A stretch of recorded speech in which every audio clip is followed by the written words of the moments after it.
Here is the tab version of the Statement of Monies Received and Disbursed. Again, I have the Show Hide button turned on. I'm going to click here on this row, and if you look at the ruler bar, you will see that I have two right tabs set there.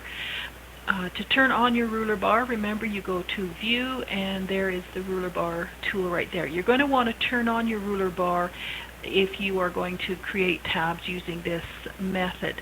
So basically I have two right tabs set, and I just key in the information and use the tab button to tab over to the tabs that I want. So I'm going to scroll down here to the next page where I have a little simulation set up. And so here I am right here. I've just typed this much information in, and now I want to go ahead and set my tabs. So I want to make sure that my little tab indicator right here is set at the right tab, and I do that simply by clicking on it until the right tab indicator shows. And then all I need to do is click on the ruler where I want that tab to be. So I'm going to put two tabs in. I'm going to click and put one in there, and I'm going to click and put one in there. So my cursor is sitting where I want to put in the first number, the second number. I have to tab over, and I'm going to type in 48, 189, 77, and then just hit enter and type in the next line of information.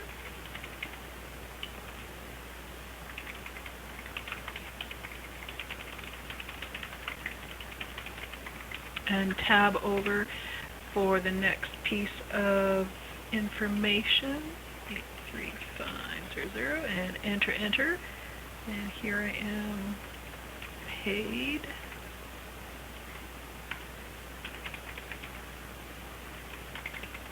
And I'm going to create my second column here.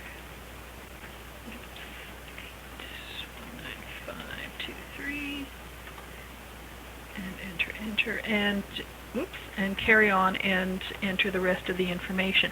Now, as far as putting the single lines and double underlines, all I need to do is to simply tab to the first position, and I'm going to use the shift underscore, so the underscore is immediately to the right of the 0 on your keyboard, and I'm just going to hit that as many times as I think I need, and I'm going to do the same thing for the next column. And then I'm just going to enter a couple of times and tab over, and now I'm going to turn on the double underline. So I go up here to my font dialog box, click on the arrow beside the U, turn on my double underline, and then type in my number, whatever it happens to be, 2477. Now, here is a trick, because if I just tab, again, what's going to happen is, because my double underline is already turned on, it's just going to go across the width of that. So I don't want that. I'm going to hit my back space there. So what I need to do here is I need to turn off my underline, then tab over, and then turn on my underline, and then type the other number. 77, and then turn off my underline again, because if I leave it on and I hit enter a couple of times, I'll end up with E and OE being underlined as well. So I don't want that. So you have to turn your double underline tool on and off in order to get that kind of an effect. And so there is the quick way of using the tabs, the right tab, to align your text in your columns rather than building a table.